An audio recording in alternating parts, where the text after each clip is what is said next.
Wait for it, and we're live. Hey, you crazy sci-fi and fantasy fans. It's time for your daily dose of shenanigans over here at the Blasters and Blades podcast. Just a couple of nerdy veterans and one chaos coordinator geeking out over our science fiction passions and fantastical fantasies. A place where magic is king, the sky is the limit, and space is the place. We are the podcast, a bunch of fun and dysfunction. So without further ado, first we have to address the elephant in the room. This episode, because it's I fund my comic, so it is crowdfunding. There is a limited time window for these episodes because the things don't last forever. So you have Proof of Life of Nick that is relatively current. We are recording this like literally 2 days after the 4th of July. We couldn't do it yesterday because he was having a freedom hangover. But he wanted you to know those colors never ran, not once. But you want to know what makes this episode special, Nick? Do tell. It's the big 600. It's like 600. My. Who thought we'd last this long and people would still want to listen to us? I don't know. You have my heartfelt thanks for tuning in and watching these crazy shenanigans unfold on. Right? It's shocking to me that we've lasted this long. I can't stand the sound of my own voice, and the fact that they can is just crazy. Yeah, editing myself when I have to edit these episodes is always a little cringe for me. I'm just like,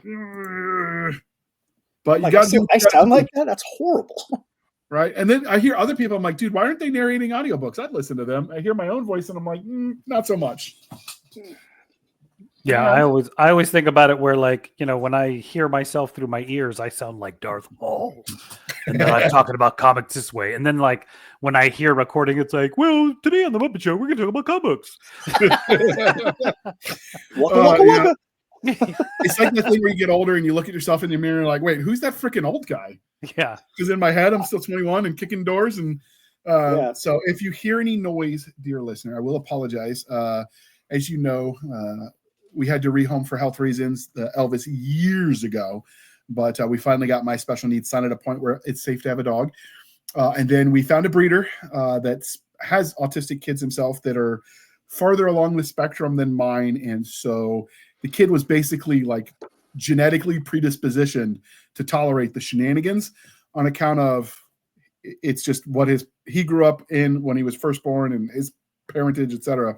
So we adopted a dog on July 3rd, and we called him Ranger after Robert Rogers, the first Ranger, because I wrote a paper on him when I was in grad school. Nick thinks it's about him, but he thinks everything's about him. No, I mean, true, but. So if you hear a little bit of yipping, we're still working on the training. He's a mini Bernedoodle, which looks really weird and janky, but it was the breed that would work with my situation, so we went with it. Good. It's working out so far. With that out of the way, I'm having a blast. Although I'm getting extra steps chasing the dang puppy because you got to keep taking him out. That's an unintended side effect of having the animal again. Just chasing around the pupper. Yes. So with that out of the way, this is a special episode also because you were here to pimp your wares. So today you are not the host; you are a guest. So in alphabetical order, because grunts can read. Matthew, can you introduce yourself to our listeners and viewers at home? Yes. Hello, my name is Matthew Jasso. I am a freelance comic book writer, a freelance podcaster, a freelance dad, a freelance husband. No, I'm just kidding. I would like to book your services. Yeah. If you'd like to book somebody who cooks and cleans but doesn't listen to anything you say, I'm available. I'm Matthew Jasso. I freelance, do stuff with Nick. I have done stuff with other comic book companies in the past. I also have my own podcast that has changed names. It is now called DC Junction for reasons. But beyond that, everything. That's kind of what I do. Done all kinds of things and had lots of fun and glad to be here. Is there any truth to the rumor that the M in Matthew now stands for mercenary? It has always stood for mercenary. Did it stop being that, you know? That's All right, so Nick, Mr. Nick Garber of Apogee Comics, could you introduce yourself to our listeners and viewers at home?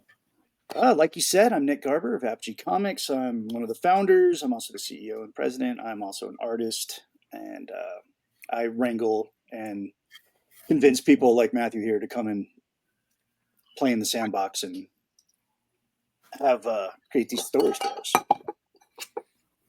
Okay. This is the part where you're supposed to say something like, "I'm not also the president. I'm also a user." Like the I Rogaine am guy. also the I user, read but my own I figured comics. that was kind of a given. Yeah. Given that he's wearing the shirt, he's not just pimping Yeah. it, he's also a fan. I send myself money.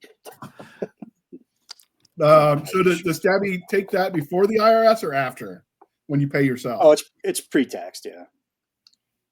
Okay. Pre-taxed. I mean, if the IRS is listening, we're joking, clearly. Yeah. Totally joking, OIG. Totally joking. All right. So first, how did both of you, and since Matt is the guest, I mean, even though you're a guest today, Nick, we'll use the alphabet as the excuse, but Matt, how did you get into comics? Like reading them or working on them? One will lead to the other, so answer both. Okay. My dad was young when I was born, so he was a comic book person. He's a child of like the late 50s and 60s when the comics were kind of booming again.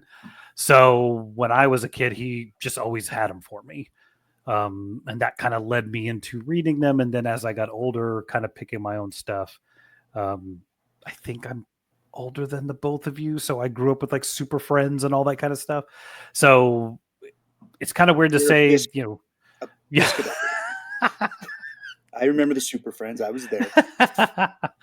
But yeah, it was him. It was really him kind of bringing me into that. And then as I got older, continuing my love for comics.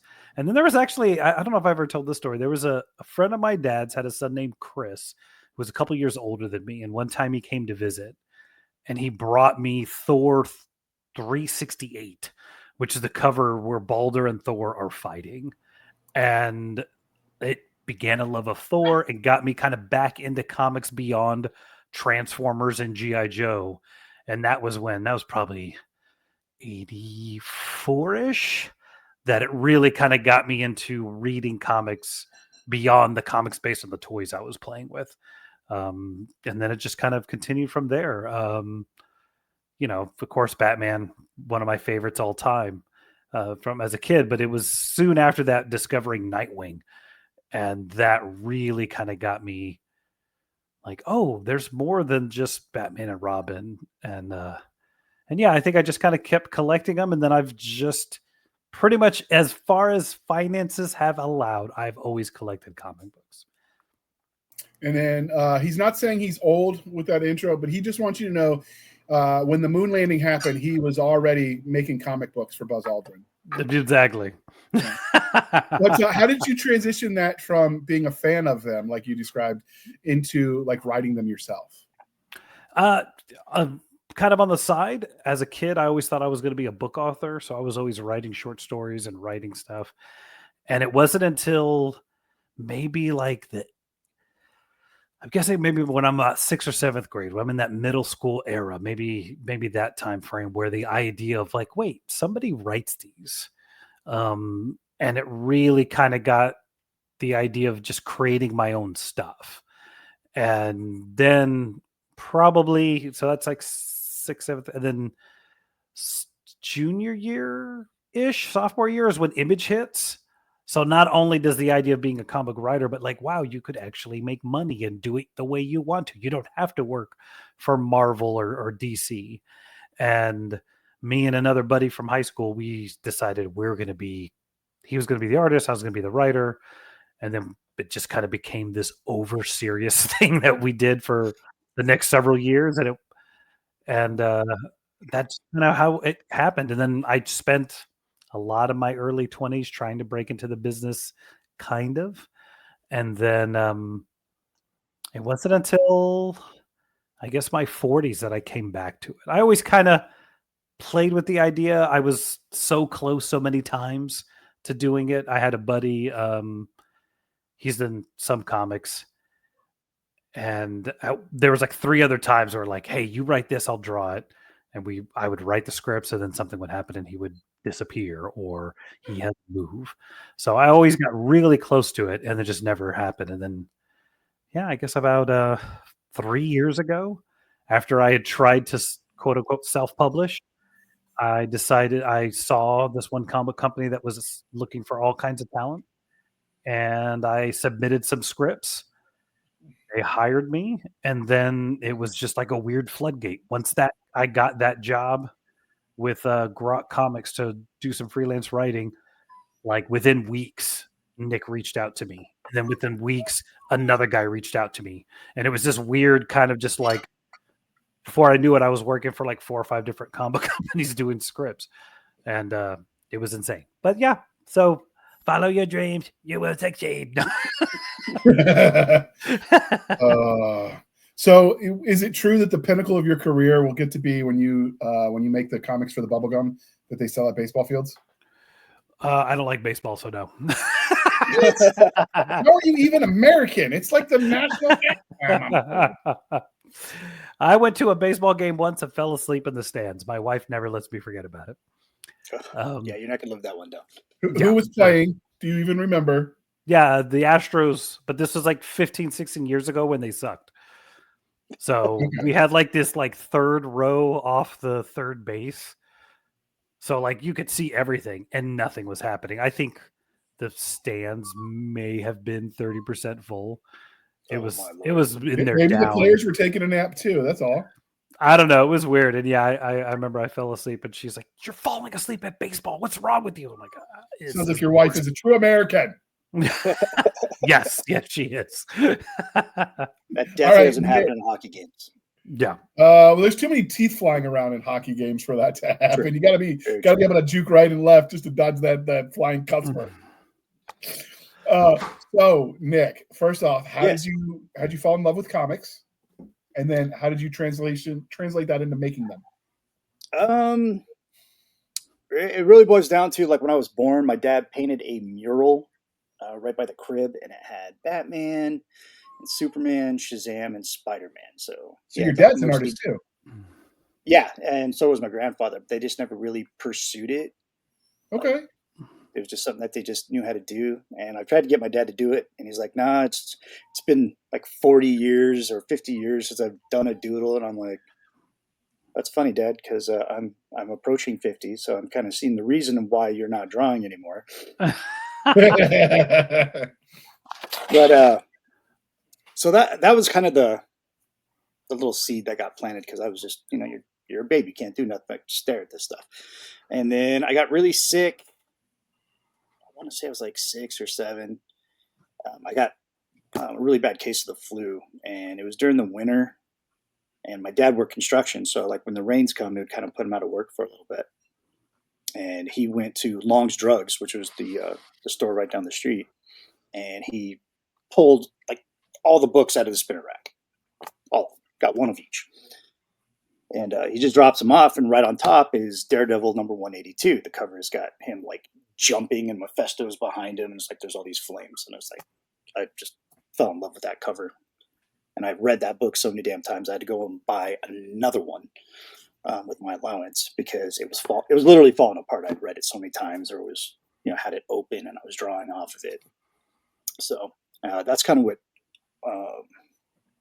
solidified comic books for me as a medium that I prefer. I never grew out of it, especially when Image came around, and just my favorite artist from Marvel, just decided, you know what? We're going to go start our own company. And they created some awesome stuff, and it was creator owned, a lot like with Matthew's love of Image. It's like, you know what? I can do this. I can totally do this. And that was the goal for the longest time, is to go work for Image, not try and form a company of my own that's like Image. And the rest is history. I've been doing it ever since. Okay. Now, you mentioned that it fell apart. So one of the things I've noticed is there's been quality of books. And but I say quality of books, I'm talking about the physical property, not the content therein. It comes and goes in waves. Do you think there's been some consistency when it comes to comics? Are they better now quality-wise? Are they using better stock of paper, or is it too... Oh, yeah, absolutely. I mean, in the 80s, they're still using newsprint for the interior pages. You got maybe a little bit thicker paper for the cover stock, but still, it was pretty flimsy. It was still treated as disposable media, like when it first came out. Okay. So it's something that you can read, enjoy, and if you're a collector, then you can put it in its nice little bag and board and seal it away, or you could just toss it. You know, that's how it was treated. I don't think it was until Image came out, maybe even a little bit before that, where they started kind of investing more in the quality of the actual final product as far as paper. It's when computers come into the play and you can do computer coloring and get that variance in the coloring that you can't do it on newsprint. It has to be on a better quality paper.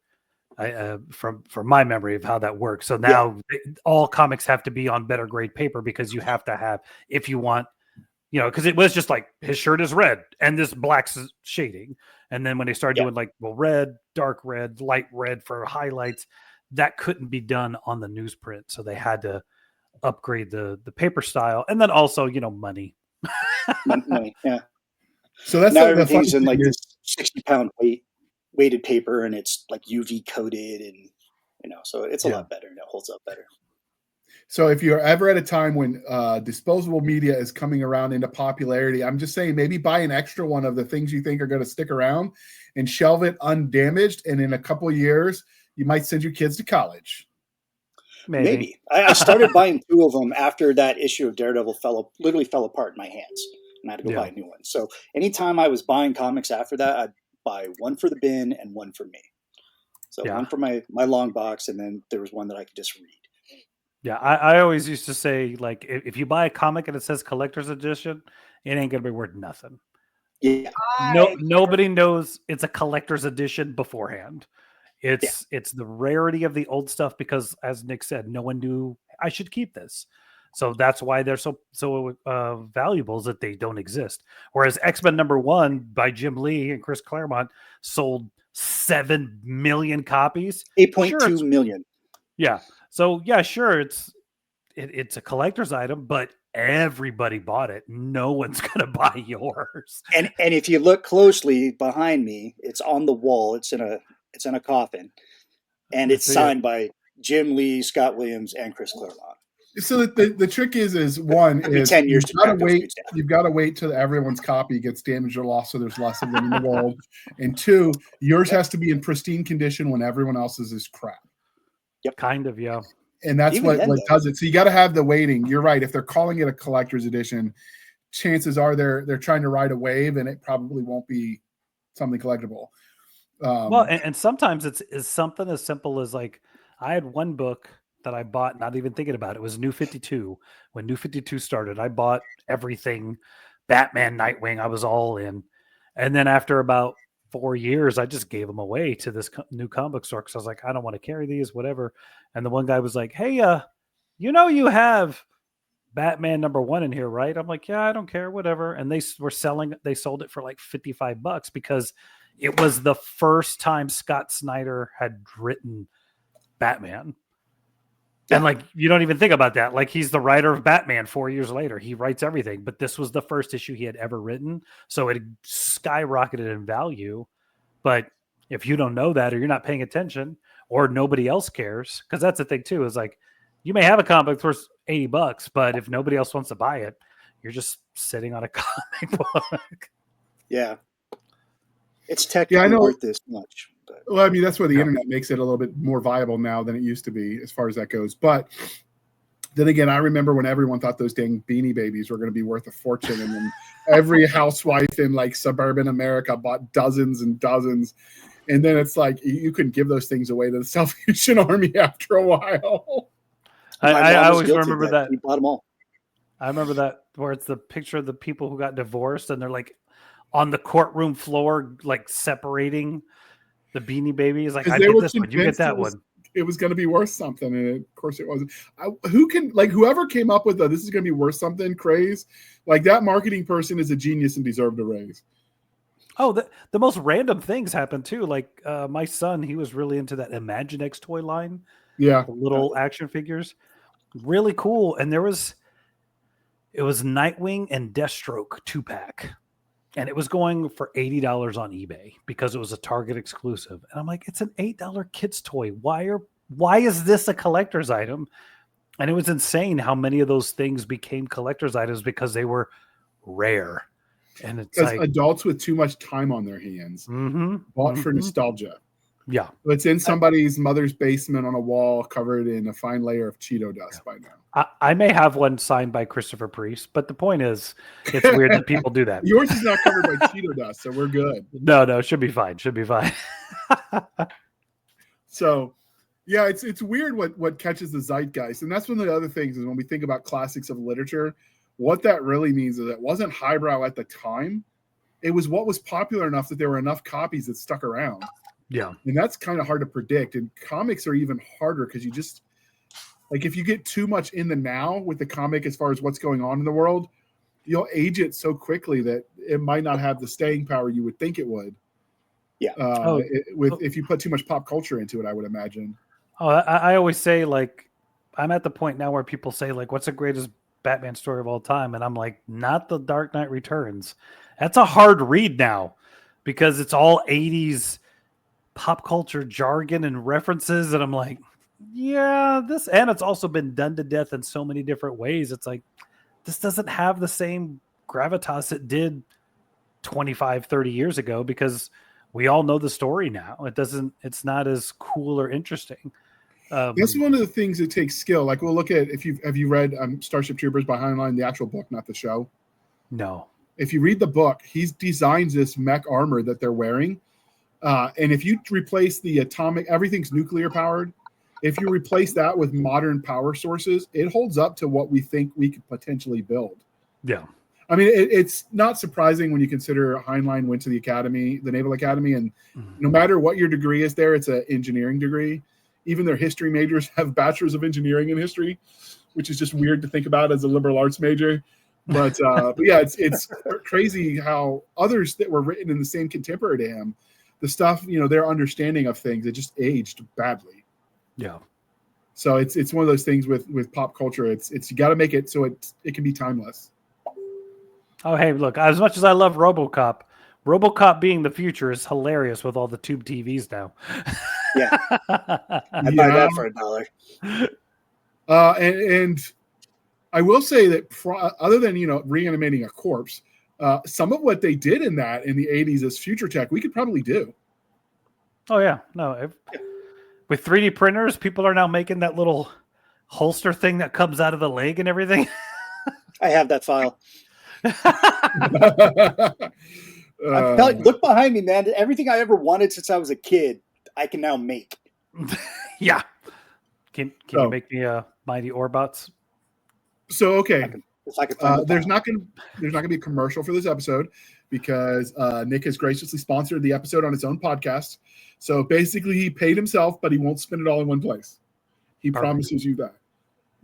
Is that my understanding, or did Stabby already take that from you too? She took it. I think she got fancier ramen she wanted to try. Wait, people pay extra for ramen? That comes out of a little like $2 packet where you just. I mean, you get like a pack of 8 for $4, so it's a little pricier than some of the other ones, but I call it pricey, but it's not. So I watched some prepping content, and they're always like, "Don't get ramens, whatever you do." And I thought they were going for the health because so much salt is in the ramen, and they're like, "No, you can make your own ramen kits cheaper with better ingredients." True, and we do. So yeah, we actually have a ramen restaurant like it's a ramen restaurant that opened up recently, and I'm just like, wait, people think that's fancy dining? Because in my mind, ramen is like the brick that you get, and 99 cents at the Dollar Tree. Pour some boiling water on top of it. Let it right. It's like 2 for $1 kind of low price. I mean, it's not even cup of noodles where you got the thing to eat it in. Yeah. You got to provide your own bowl. Right. Anyway, so with that shenanigans out of the way, so obviously we're here to talk about your crowdfunding for Phantom Hawk Resolute. So with that out of the way, where did the idea for the comic come, and then like what was each of your role in the creation? I didn't create nothing. Phantom Hawk, he was created in junior high. I was in detention. I may have told this story in one of the other episodes, but yeah, I was in detention for probably something stupid because I was a dumb kid. But I always had my drawing pad and my pencil with me, and I think I had just seen Nightmare on Elm Street 4, and they had a character in that movie where he was a comic book artist, and apparently he lived in a warehouse or some shit. It was weird. But he had this. The name of the character was hilarious, the Phantom Stranger. I'm like, oh well, I changed that. But the look of him, he had like this brown cowl, and it had it looked like it was tied in a knot, and it was really long, very Zorro. It was very Zorro-ish flowing in the background. I was like, oh, that's cool. So I just started drawing him. At first, I blatantly ripped it off, with the automatic guns that came out and all that. I'm like, nah, that's dumb. Plus, it was getting to be a pain in the ass to draw. I was like, nah, I need to. So I started deconstructing what was already there and put my own bits into it. But I was in junior high. What the hell did I know? So that's where it was created. And he went through hundreds of different changes and evolutions until I finally got to, a look that I like. And then being able to flesh out the character and make him somebody that you would actually want to read about, due to life experiences. I didn't really start tackling Phantom Hawk as an idea that would be a worthy comic. I was still in the military. I think I was in E6 by the time I had just gotten back from Iraq. And so about 2005, I started kind of playing around with the idea about, doing a comic. And then it was about 2010, I realized I haven't done one damn book yet, and I'm in my 30s and I can just feel the clock ticking. And I haven't even attempted to break into the industry. So I had locked myself in our little office that we had there at the house and wrote the first 2 scripts. Well, first I wrote the first one. I'm like, what if it's successful? Then I should probably have something ready to go. And tried to make them blend with each other. So you could tell it was a story, all part of one story. I wrote, drew, colored, inked, did the whole thing for 2 issues. Went to a con in Sacramento called Sac Anime. I knew the guy that put that on, and I got a table. I think my table was like $75, and I did a small print run of each issue of say 50 each. So I had 100 books there total, and I sold out in that weekend. So I was like, oh, all right, cool. Totally beginner's luck, but I was like, hey, it's cool, because I sold it. I was like, I live in this area. I made this comic book. It's placed in this city that's, I just changed the name of this particular city. And I'm like, oh my God, that's cool. And then just kind of like my flagship character. I have all these other book ideas and characters that we're expanding into later on, but Phantom Hawk has always been the guy that I wanted to tell the story of. And then I just got tired of, trying to, I felt like I needed a fresh perspective on the character. So I brought in one person, Ray Merrick, and he did his best. He's a huge Batman fan, so as much as I try to he looks like Batman. He probably does some Batman-esque stuff, but he's not Batman, and he did his best in it, and it was good, and it sold. And then that was in 2018, and then a whole bunch of things happened in my life. I had a divorce, I had a stroke, I had to move states, stuff like that. So I had all these things going on. I was like, man, I need to get back into this. And I was talking to Matt. I was like, hey, I need a writer, and I need it for Phantom Hawk. And he's like, oh, cool, yeah. Let me see what I can come up with. And we had a lot of back and forth, and he comes a lot of back and forth. I was like, Matt, you call me more than my dad. He's like, yeah, man, but I just want to make sure I'm dialed in here. And I'm like, all right, cool. And he would send me snippets of the script. He's like, I'm still working on it, but you just let me know what you think so far. And I'm like, all right, cool. He gets it. He's not writing this Cape and Cal Street level hero like Batman, because that seems to be the instinct of most writers when they come across. Pretty much everybody that tries to write for this property. I mean, Bradley Golden did the same thing. I was like, yeah, it's feeling real Batman-like. It's like he's not a detective, so throwing somebody out of a 10-story building and then he's on scene trying to put clues together. That's not what he does. He does targeting framework. He was a military guy. He was special forces, so he can do detective type stuff on how his brain works. He's like, but he's building a targeting framework. Who's who I have to go after. It's the big board with a central question mark and strings going to everything, and he's just taking them down one by one till we get to the big question mark. And he figures that out, how he's going to pursue that. So it's a lot of tactics involved. Did I answer that? Did I answer it at all? Or was I just talking? Yeah, that's a perfect answer. That's a perfect answer. So basically he's a serial killer, but on our side. Yeah, he's a snake eater. And for those of you in the know, you know what a snake eater is. That's your special forces dude. So what was your first impression of this when you were approached about the Phantom Hawk character? Presumably you didn't read the first run of it. No. So I had read the first issue years before, and I'll give you some light background. I was already working on Quickwire. I think I was already like second or third issue of Quickwire when this kind of came across the deck.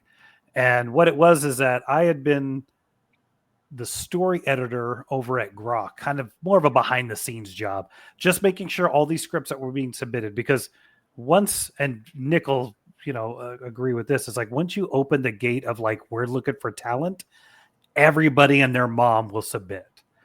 And the guy who was running Grok was like, hey, I just said, hey, let me help you any way I can. What can I do? And he was like, well, do this. So I started reading these scripts, and it was never a, like, look, Grok Comics is a Christian comic book company. And the number of scripts I had to tell people, they're Christian superheroes. They don't curse. They don't kill. They don't do. And it was just like, all they were doing is like, here's my favorite character. I'm just going to wrap the skin of this character around this script for Batman or Daredevil. And I was just like, the biggest thing was like, hey, this is a good script if it's Batman. The name of the character is Thief of the Night. You need to read the bio on Thief of the Night and rewrite this so it's him. So I think having done that so many times, and then talking to Nick once this kind of came up about what should we do, how do we do this, and I think it was more of like, it wasn't even I didn't think I was auditioning for the job. I was just like, well, this is what I see in the previous versions.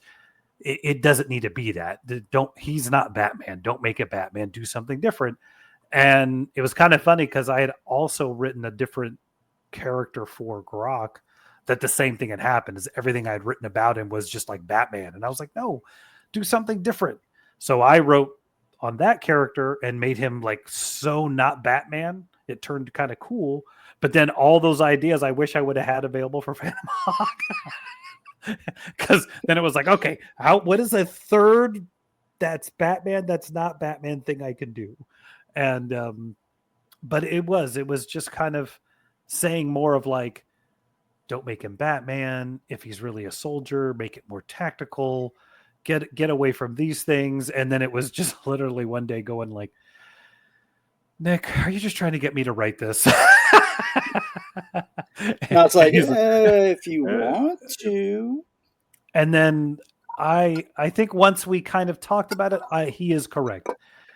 When it's not my character, I'm going to ask you all the things. And I need all the things because, again, if you don't want me to make him like Batman, then I need to know why he's not like Batman. If you need him to not be the Flash, you need to tell me why he's not the Flash. Speaking of Quickwire. So I think that was what it was really kind of going to, was like, okay, I'm going to just bug the crap out of him and then kind of run this thing. And then it was fun because this is the kind of comic I've been wanting to do. Literally a year before this came to me, not exactly a superhero movie, but I had been working on a script for a film that I wanted to do, that like the personality and some of the just the way he did things was that script that I'd written a year before. So it was just this whole thing of like, oh, I think I told Nick I've been doing martial arts since I was a kid, and I'd learned the karambit and how to use it and kind of real, not just use it as like stabbing a knife, but some of the Yeah. cool techniques behind it. So The when finesse. it was, so when I saw this, I was like, do you mind if I really go far with this karambit stuff? And he was like, do what you got to Yes. do. And so it was interesting because there was just so many different tools that were laid out in front of me before this came across. So once it kind of fell in my lap, it was like, no, I know exactly what I want to do with this and how I'm going to do it. And then that just became I think it was, because I was already, like I said, I was already on issue like 2 or 3 of Quickwire. And I just basically was like, all right, I'm going to stop Quickwire and I want to do only this. And I wrote all 4 issues over like maybe 6 months, 8 months. I don't know. Nick, how long did it take? I don't even think it was that long. I'd say a couple of months. Yeah. It might have been longer with the back and forth of what your ideas were and to streamline them into what you have now. But no, I just really liked the idea of, I think the cliche of he's a former military guy just gives you the ability to make him a fighter. And I wanted to take that farther. Was what kind of stuff would he do? What's the different thing? Get into the tactics of a man like this and how he approaches a situation or how he gets out of a situation. And then also, like I said, like get into, he does have some superpowers. So there's certain things he wouldn't do that Batman has to do. So it was a lot of fun. And but it was just so cool. And I've always thought the look looked really cool. Yeah. And Thank I'm a big proponent. Yeah, you're welcome. I'm a big proponent of different kinds of weapons. So there's a character here. I don't know if we've given it away who else is in this book right now, where it was like, we need a new character. And I was like, do you mind if I use this weapon? And Nick graciously was like, I don't know what that is. I was like, here's a picture. Looks cool. He was like, yes, do that. So it just kind of was one of those, like having the hero use a karambit, having the other character use different weapons. It was just like, it's just a lot of fun. And I hopefully did my best and made it awesome. Yeah. We'll find out soon. we will find out soon. The karambit was chosen because originally he had guns. He was using a 1911 Colt, and he had 2 of them, and awesome. So yeah, this is a karambit. Okay, is that a training one? Oh no, it's not. No, it's real. Okay, I have a training one at the studio. Remember how I said I learned how to use it? Yeah. Anyway, I got 2 of them right up here next to Bengali's mask. They're like the predator with my trophies. Here's one I carry on my chosen. person. Oh yeah, the short one. Yeah, I have one of those too. Sorry. Those are great. Now we're gonna compare knives for no reason. Yeah, we're gonna have a knife showing contest. And that's how we got to the weapon for Phantom Hawk. No, I was in the Army, and my buddy Fane was just known for having weird knives on him all the time. Like, were they good knives or were they the crappy? No, they were really. They were good knives. Pretty and not useful. He was a knife guy. He was whatever, a knifeophile, I guess would be the word. I don't know. But he always had a knife, and which is funny because this guy ends up being a character in the Phantom Hawk saga. He's Detective Downs, because Fane's first name is Andrew, and he goes, "Oh yeah, my friends call me Drew Downs," and I'm like, "What the hell does that mean?" I'm like, "All right, cool." And then when I was trying to create secondary characters or supporting characters for this, for the world that he lives in, I was like, "Oh, I'm going to use that. I'm going to use Downs as he's going to be Andrew Downs." And then another buddy of mine ended up becoming Gonzo, and you'll see him in the book. And those that have past fans of Phantom Hawk, they'll recognize those people as well. But he's like, "Man, you got to check out this knife. It's called a karambit." I'm like, "You're just spinning around your finger." And I'm like, "How are you supposed to stab something?" Like, "It's not that kind of knife, bro." I'm like, "All right, well, walk me through it." And he's like, "Man," so he puts the real one away, and he had a training one that he was always flipping around because I guess he cut himself a few times. And he goes, "No, it's like meant to like take out the major arteries in the body. Like you block it, and you hit the brachial artery, or they throw a kick and you hit them in the femoral." And I'm like, "Holy shit!" I'm like, "Where's this come from?" He's like, "Dude, it comes from the Philippines, man." So I did some research and found a bunch of YouTube videos on these like karambit masters that were just doing all this crazy stuff. And I'm like, "Yeah, I know exactly the weapon." And it looks like a talon. It looks like a claw and a talon. And I was like, "Okay, that fits the bird theme." let's go. And that's how the Karambit became Phantom Hawks. He still does small arm stuff. He's, like I said, he's a Green Beret, but so he does have that expertise in small arms. I was trying to see if I had my wooden practice one here. Apparently I don't. Anyway. Yeah. And I think that was something, not to get in there, but like, I don't like the idea that a superhero carries around the same stuff all the time. So the idea, like, he has this Karambit, but hey, if he needs a gun, he's going to go back and get his guns, or he'll take a gun from somebody and use it himself. You don't have to, especially if you're going into these situations. Other people are going to have weapons. You don't need to carry around a big old machine gun. Somebody else is there. And if you're skilled enough, like this guy is, you can get it and use it yourself. Yeah. It's a means to a better weapon system. So is there anything like hard limits on you won't do when it comes to violence on your page? Because you did talk to that. So like for fans that are listening, like I don't read comics, but my son does. Is this age appropriate for my son? How would you answer that, since we're talking a little bit jokingly about knives and violence? I made it PG-13. So it's not overly graphic. Yeah. In my opinion, he is not a vigilant. Well, I'm trying to think. He is not an assassin. He's trying to find a cure to what's the problem that he's dealing with was his powers turning against him. So if he's assaulting a warehouse and there's a bunch of security guards, he may maim them, cut them, make sure they can't do anything, but he's not slitting throats and headshotting people. He's not John Wick. He's not going through this place like John Wick.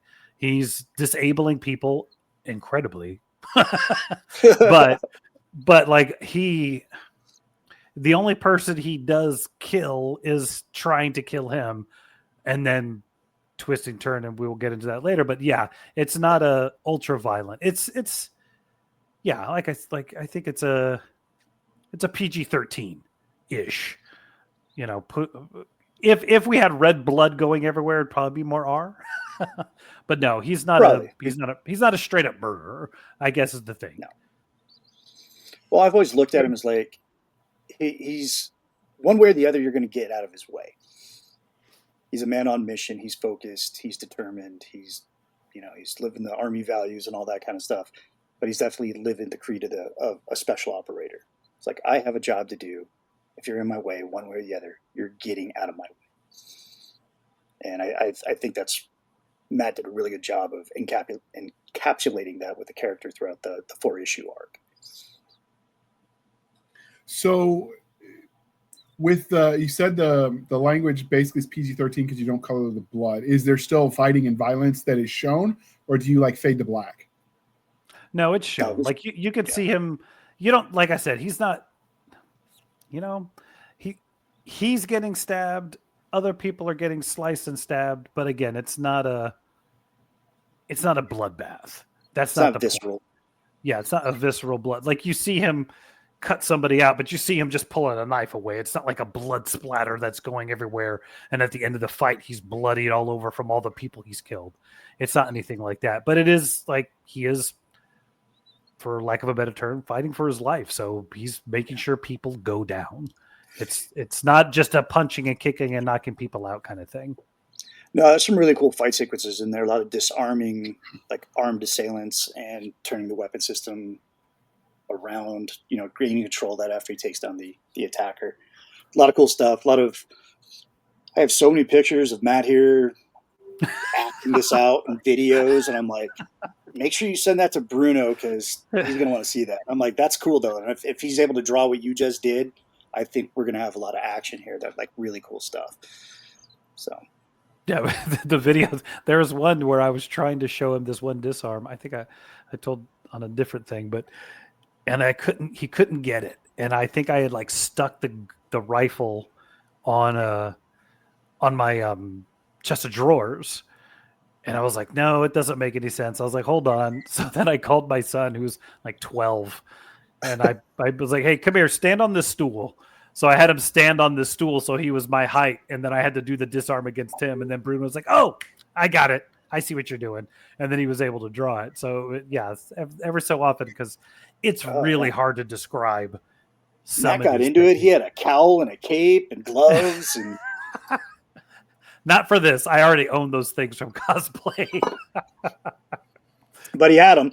And he was like, "Oh, hold on. Let me get in character real quick." And so, so we can have the movement of the cape. I think it was the kick. I think it was the kick test. That's what that was. Yeah. Hey, I'm going to do kicks in this cape. See what it looks like. See if it's actually functional. So, yeah. So one reason you're telling people to get into comic books is that makes their cosplaying tax deductible. Yeah. There you go. There you go. Right there. It's a write-off the $300-$400 suits that we buy to do this stuff. Whew, which you totally would only buy for work. Totally. That's just the base, man. Then you got to get the food. Like you're spending at least $1,000, but I don't want to turn people away from cosplaying.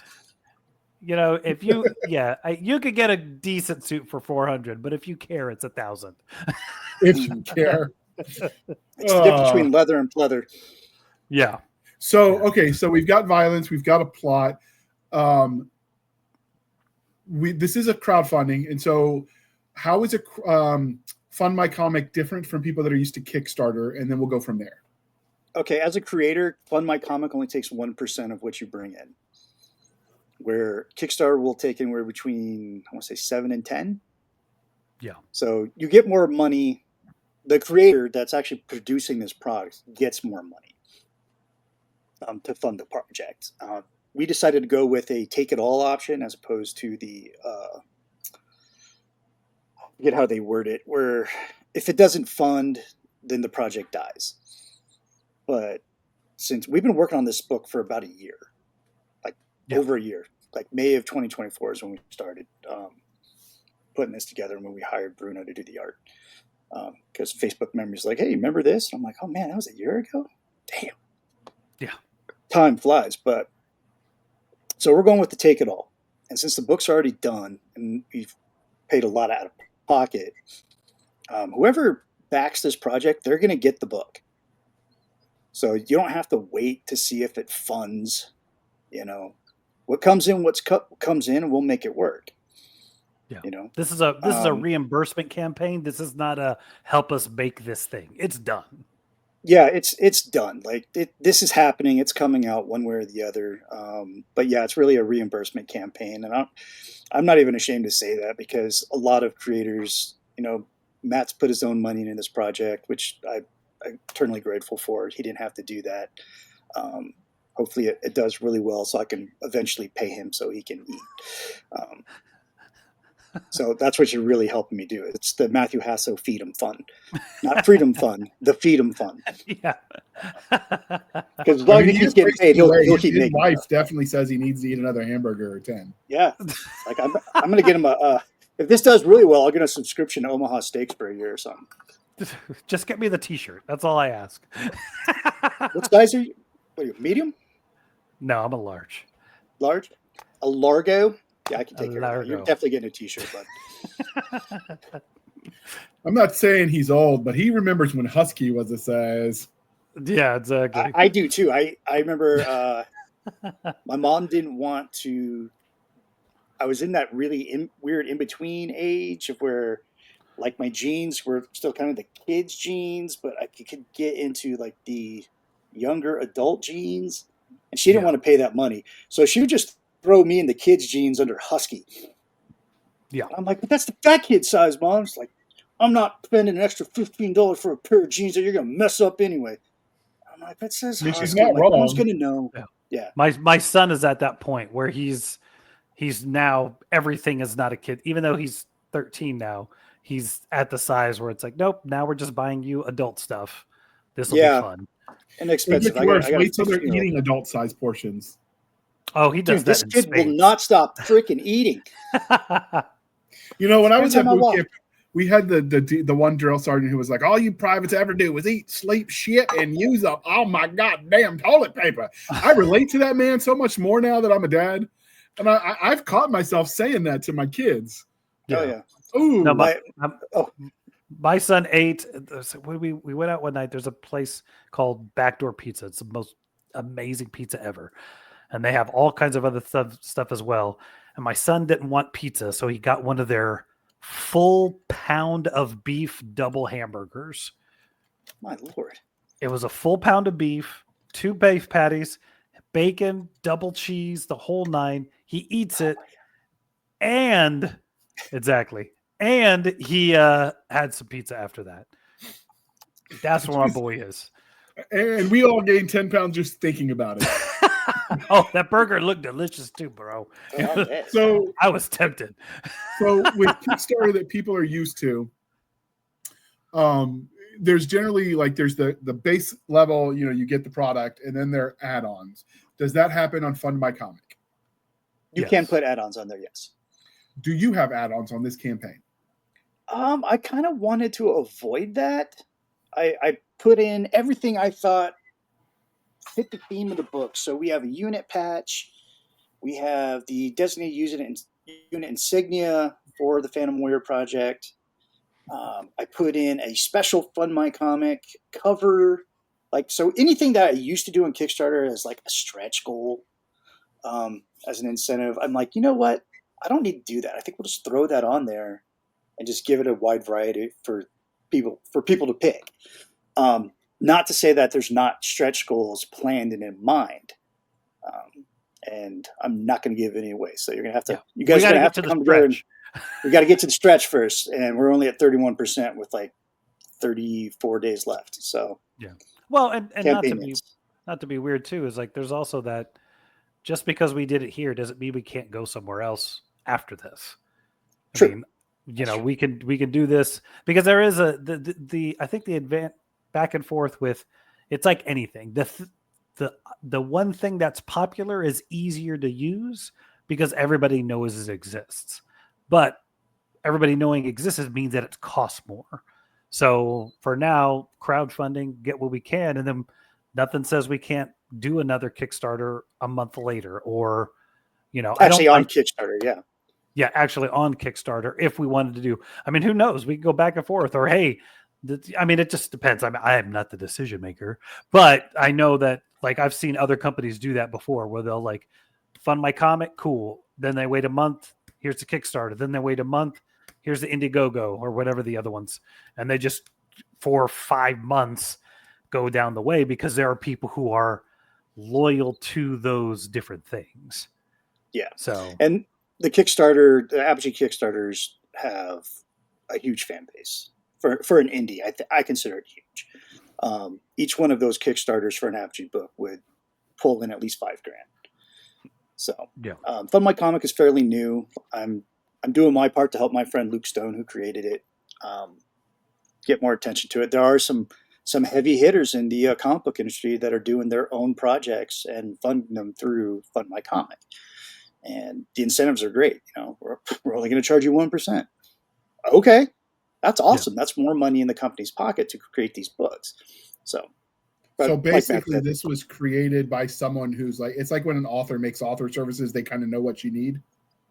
Yeah, and that's exactly what it is. And it's designed to be specifically focused for comic books, and there's no censorship. So that you get the good and the bad with that. You get people that are doing some crazy wazoo, either side of the political spectrum type comic books, and they're funding, but people piss him on, but like, oh, why? How dare you have that kind of content on your page? And he's like, I don't censor. If you don't like it, don't buy it.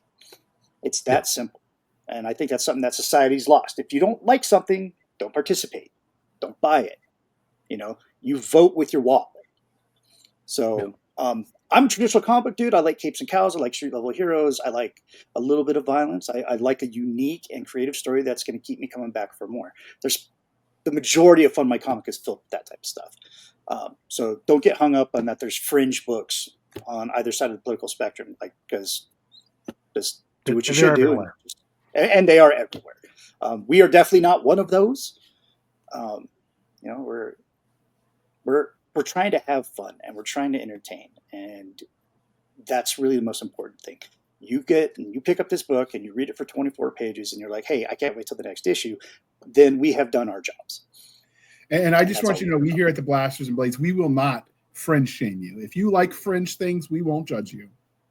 Okay. Yeah, we won't judge you. I will. No. We'll judge you in our head. But it's a silent judgment. Like, I'm not going to dox you or swat you. I'm just going to be like, bless your heart. and then I'm gonna move on. I'm just saying that superhero idea I sent you, where he's a pizza oven and he kills anyone that puts pineapples on it. He said it was just too out there. I don't know why, but I'm just saying that could be because you want him to be a hero, and I think that's more of a villain characteristic. Like, I'm just saying, no, there's something there, Nick. You're just not seeing the future. All right, so you're selling the merch, presumably after you do the rounds of the various platforms to fund it. Because in addition to the cost of production, which is, I think you've told me once, it's like $2,000 per comic roughly for creators. Yeah, and that's on the cheap end. Usually it ends up being around 4 to 5. So in addition to that, when people think comic book costs, it's also the print run, because you're not like doing this print on demand. This is really not something that's suited for a print on demand type company. So you've also got to do the print runs, which cost money too, especially with the price of paper. The print on demand stuff we'll do later on. The way a lot of these print on demand things work is that I have to do an order of 25 minimum for it to be up. Like say Indie Planet, they're big print on demand people, but I have to buy 25 issues in advance at cost before they put it up on their website for print on demand. So the book needs to be financially successful first before we start going to some of those other platforms like Drive-Thru Comics, Indie Planet, and there's a few other ones out there too. So that's kind of like we've gotten the funding completely to get this going, and we're working on the next one. And we got some, where we start making those decisions of putting them on print on demand services. So if they don't want to go that through is me, new to me, but I was mostly aiming at the idea that even if you fund it and pay for the back cost to make the comic, selling it on other platforms still is only paying for print runs at that point. Because you get a really small cut from print on demand, because you got to, as the publisher, we're going to pay whatever it costs to actually manufacture it, where that's going to range anywhere between $2.15 to anywhere to like $2.68. So once you do all that, you go through the crowdfunding, the buy me a coffee, no, that's not crowdfunding, whatever, you know what I'm talking about. You go through the crowdfunding sites. At some point in time, is this going to be available for sale on Matt Jasso? I'm butchering your last name again, Matt. We're just going to stick with Matt. On Matt's website, on your website, like if they're listening to this episode in 2 years, where could they buy it? AppGcomics.com. And is that something that you'll always have in stock as an option? Yes. I keep a minimum of 25 copies of each title that we offer on the website, with the exception of the graphic novel, because I need to restock it, but there's still like 15 left. So one of the things that I've seen people, because you mentioned the comic stuff, is this available in digital only format for those that read their comics digitally? There's a digital copy tier, and I think it's the first tier. I think it's like $5. And how do they read the digital copy? Is it reading it on a Kindle? Is there a special app they need? It'll be set up. It'll be a PDF. I also format it so it can be on digital comic readers, which is a very simple process to do. It comes in kind of like a zip drive, and then it bypasses the zip portion of it, and it just brings it up page by page. And depending on the comic reader that you have, it'll make it feel like a real comic. So like when you turn the page, it'll bend the corner and do the flip. So people that are reading comics, that are reading them digitally, will be able to access it in ways they know how. Absolutely. Yes. We did our best in coming up with these tiers that whatever your reading choice is, you are going to have an opportunity to buy something that's in that suits your needs, whether it's digital or physical copies. And as far as the merch, is those limited runs, or will you always have those in stock as well? Like, what's the plan with that? The merch itself, like some of the things that we have here, for instance, the t-shirt. Like, I like the patch. I thought that looked kind of cool. People might like. The patch is cool. I don't know if I'm kind of on the fence whether I'm going to offer them, because they do get pricey. That's why it's at the price point that it's at. Because you got to do runs of like minimum of 25. So I need 25 people to buy the patch. That way I'm not paying an arm and a leg. The t-shirt, that's already on our Teespring, if you want to buy that. Can we make sure we link to the Teespring then, so people can buy that, or does that hyperlink to the website? You know what? I have not I use Wix for the website, so they don't have an integration for Teespring just yet. But what I can do is I'll add it to the show notes. That's what we can do, so people can go buy your stuff. That's what I'm doing right now. Hold on. get out there and buy my merch, man. Let's see here. View the store. So the comic is done. Yep. There are sometimes we've done other Kickstarter comics, and I'm not saying this is Kickstarter, but we've talked to other creators, and there's generally like a special limited edition cover that then changes after that, and it goes to the normal one. Did you do the alternate covers, or did you just stick with the one we've got on the screen? I did do an alternate cover, and let me bring up the website here. I think there's a few actually. Yeah, we got a sketch cover version. Let me see here. Share screen. And this is what we want. Okay. Let's see, is that coming up? That is up. All right, cool. So here we go. For $25, you get the Vigilante variant. Cover was done by David Snyder, another vet. I had this commissioned before this project even started because I really wanted. I had this a very similar idea, man. I'm like, I want Phantom Hawk like bleeding out with his gun out on these steps, and then behind him is like a Santa Muerte statue, death. And he's like, oh yeah, cool. And he went further than Matt did as far as costuming it to bring it to life. He took like an old Flash rubber mask or something like that, or a Batman mask, and then he spray painted it brown. And he took the, all the Flash things off of it. He got a cape. He put on like shin pads from like soccer. He made this suit. Like he got an airsoft pistol, and then he took pictures of it in that pose. So like he went all out, and for the money that I spent on it, turned out really good. And he sent me the physical, media of it, the actual painting. It's here in my office. Because I love it so much. So that'll only be available on Fun Mike Comic. Once Fun Mike this goes away, that's off the books. All right. So the other part of that, sometimes people will see prints they like, either covers or whatever that they want as a poster. And I didn't see any poster options, but it'd be really easy for you to do, even in post. Yeah, and is that I can always add it. I can add it. Yeah. Yeah, like because I've gotten a lot of comments on some this particular image, right? Where is it? Like the Phantom Hawk logo would look kind of cool as a bumper sticker. I'm just saying. It does, and I'm looking into stickers. I haven't found anything. That's why it's not listed on here. But I had an image that everybody seems to enjoy. If I could find it. I like the crest, the military crest one. That's badass. That would be a cool poster. Oh yeah, this one. Both versions of it actually. I that's the best one. I had done a couple of versions. Like it did the cliche beret on the skull with the cross knives, and I was like, no. You know how many of those lame ass T-shirts I bought when I was a boot? I'm like, no way, man, not doing it. So it went with the Mitch helmet. Okay. And I thought that looked really cool. I like it. And my problem with berets is I still have a sour's taste in my mouth from them making us wear them. I remember the standard line was if I wanted to wear a damn beret, I'd go earn it when they made everybody. And then, of course, because they didn't care about it, most of the people wearing it looked like a Chef's Boyardee hat. Yeah, they don't know how to shave it or shape it, And if you do it too well and you're a leg, because I did, because I had some friends that were airborne, and so they showed me how, and I did. And then everyone's like, "Oh, you're trying to pretend you're airborne?" I'm like, "No, I just didn't want to look like a soup sandwich." It's like I'm not, but so anyway, all right. So, is there anything? Because obviously, like we've talked about it from the production angle with regard to the funding. Mm-hmm. We've talked about the broad strokes of what is Phantom Hawk. I don't feel like we can go too deep without getting into spoiler territory, and we definitely don't want to do that. Is there anything? Spoilers, darling. Is there anything we haven't talked about this comic and the GoFundMe that you think people need to know before we wrap this up? Well, here's what I want to say about it.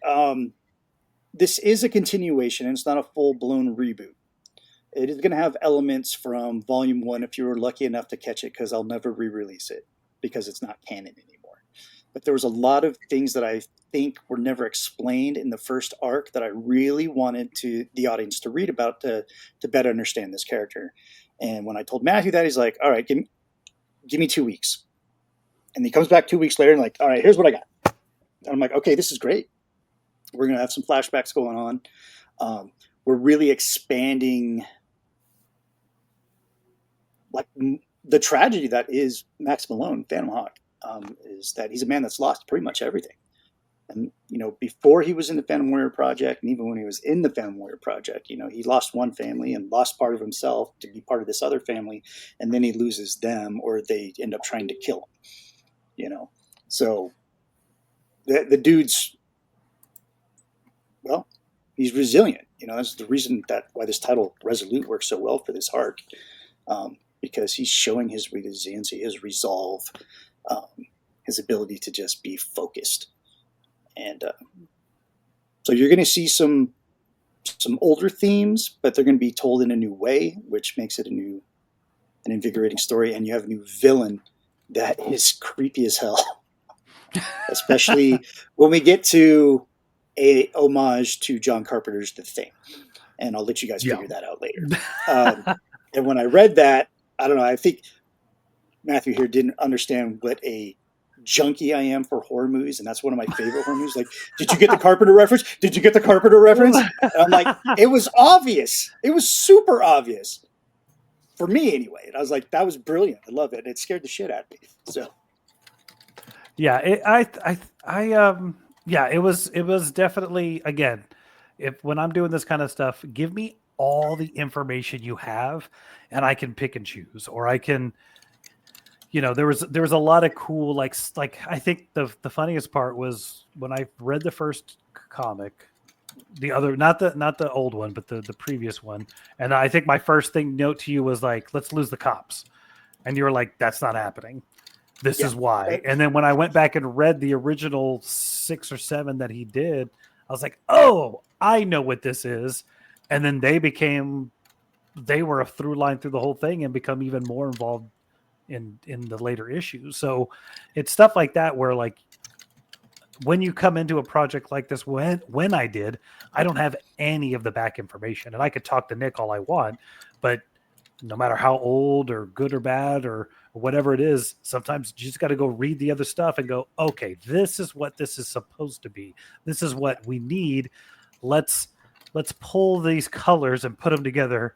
And now we can have something new, and it's still the same story. It's a similar story. It's Gonzo and Downs being cops in this town, trying to just not throw Phantom Hawk under the bus, but at the same time, like, we're cops and we have to do these things. So it was a very interesting, and I got to the point where I even had sometimes more fun writing them and doing like this weird subplot buddy cop film within Phantom Hawk of these two guys who are, I think there's a scene where they're literally like drinking on the bay, and they're just like, I love this town. I grew up here. And the other one's like, I just got here. Yeah, sitting on the hood of the car, clinking beers, typical buddy cop stuff. It's a trope that works. I love it. And those two characters are, like I said, they're people that are from my military days. Downs and Gonzo, these are buddies of mine. They're the first ones they haven't backed our crowdfunding yet, which I'm going to have talking with them because they're damn in it. It's like, these are the characters based off you guys. Support my shit. And I made him keep guys, you. Go do it. He tried really hard to get rid of you, and I stopped him. I had to use I'm the president of the company card, and I don't like pulling that card.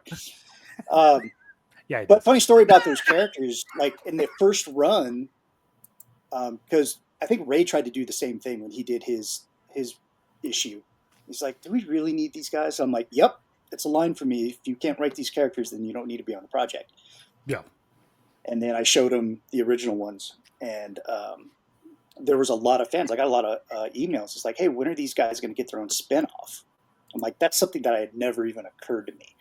Yeah. It's like, yeah, I like them. I think they're great supporting characters, but can they carry their own book or a miniseries? Now I'm starting to think, like, yeah, if Hasso's on the book, he probably could write a really good short story of these guys, So I might put him on the hook for that, or some of the other talented writers that he brings to the table.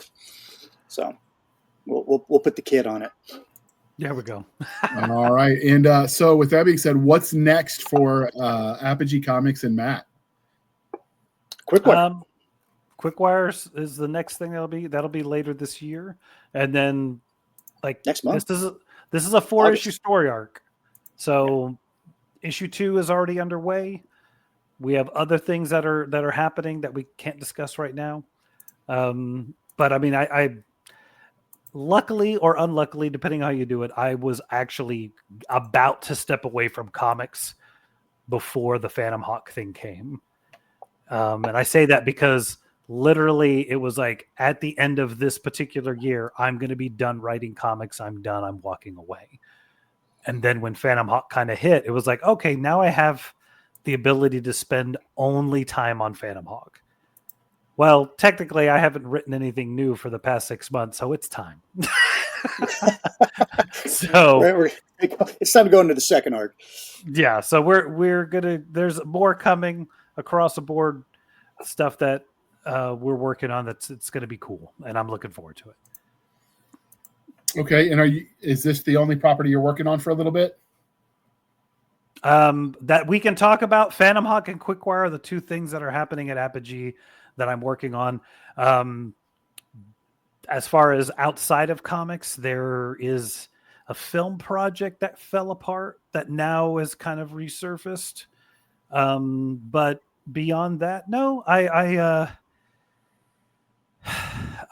there's part of me that I have that inkling to do another movie. Like I've had this itch to do one for a while, but just finding the right project and finding the right way to do it is kind of been the challenge, because I know that once I commit to it at this level, kind of like a comic book, doing a movie at this level is a 2-year commitment. Yeah. And that's a lot. Is there any truth to the rumor that you are basing a new superhero off of your love of Dance Dance Revolution? I can neither confirm nor deny that's a thing, but I will say dance, dance, dance. He's not going to call it Footloose, but I'm just saying he knows all the moves. Yeah. All right, Nick, what about you? What are you working on at the moment besides protecting America for freedom? Besides that,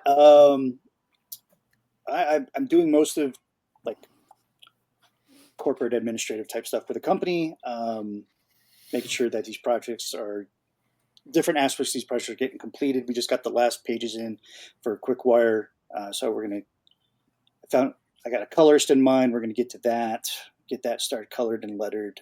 Phantom Hawk pages are coming in. There's being, we're at about 30% on colors, and then we got to get the lettering done and things like that. While I'm trying to do that, protect the country, be a decent father and husband, I'm also working on issue 1 of Corvid and Sparrow, which I'm really taking my time with because I've waited so long, 7 years to put this project out. I've tried to get it off the ground multiple times. Story didn't feel right. Time wasn't right. Now it's right. So, and I always wanted to be a one to draw. He's being shy, but he also busted out his best crowns, and him and I are writing a short story together for the upcoming Christmas anthology. So you will remember last Christmas we watched Red One, which is The Rock as like an elf who's basically an operator protecting Santa. And we watched that, and then in the post review, we had so much fun with the idea that we just started jotting down ideas. And then my business manager said, "Hey, we're doing another Christmas anthology. Here's the cover." And I said, "Well, Nick, about that idea we had." So we're working on that right now. Let's do it.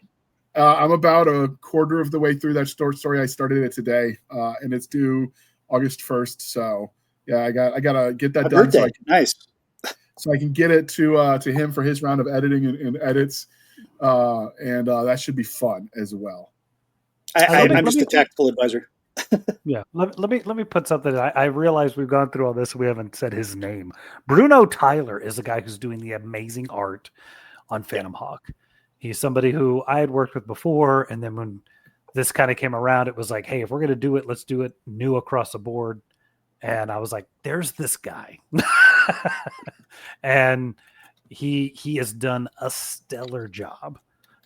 He's got a really clean, his style is perfect style, and he embraced the character. So it's been a lot of fun working with him.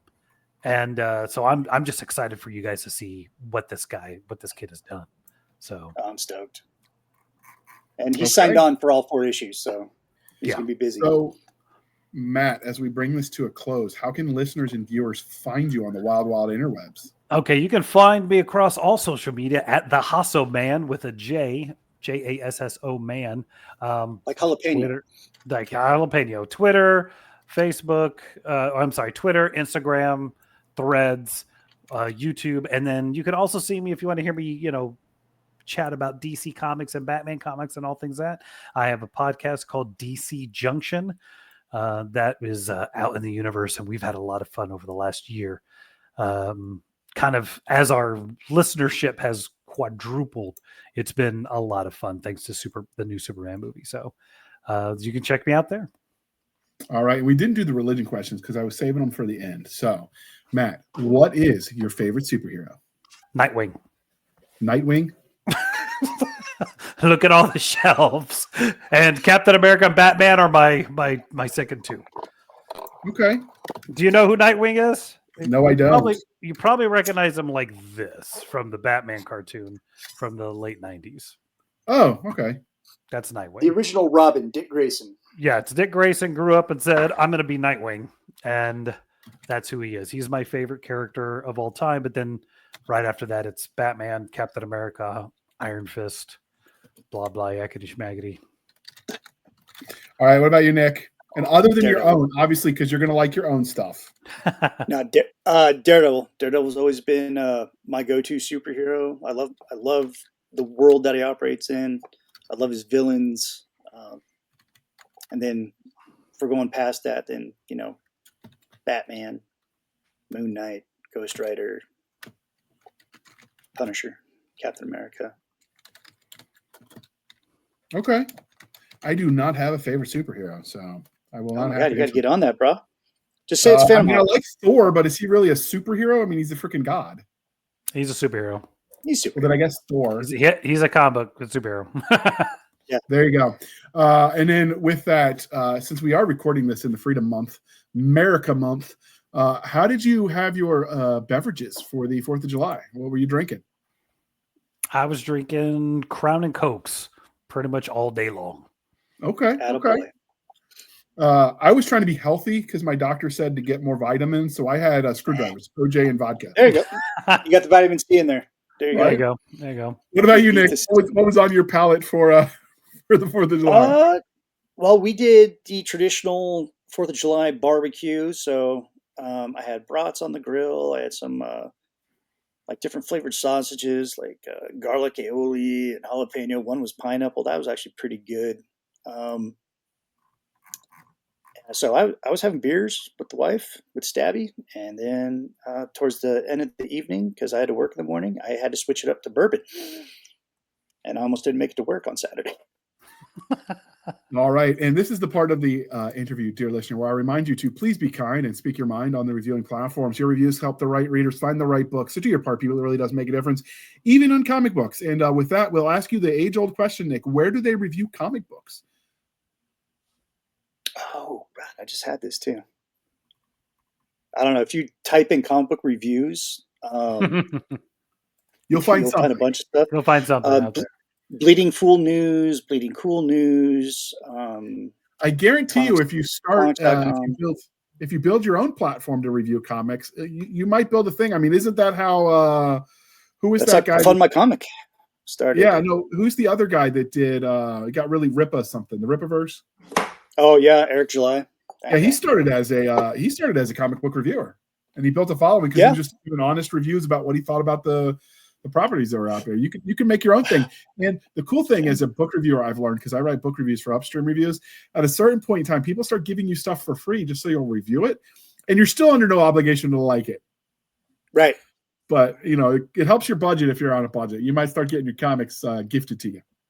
When I am asked for copies of the comic for reviews, they're usually expecting a physical copy, and I'm like, no, here's the PDF. I mean, it's still a copy. Yeah, and it's watermarked. I have a watermarked version that's just...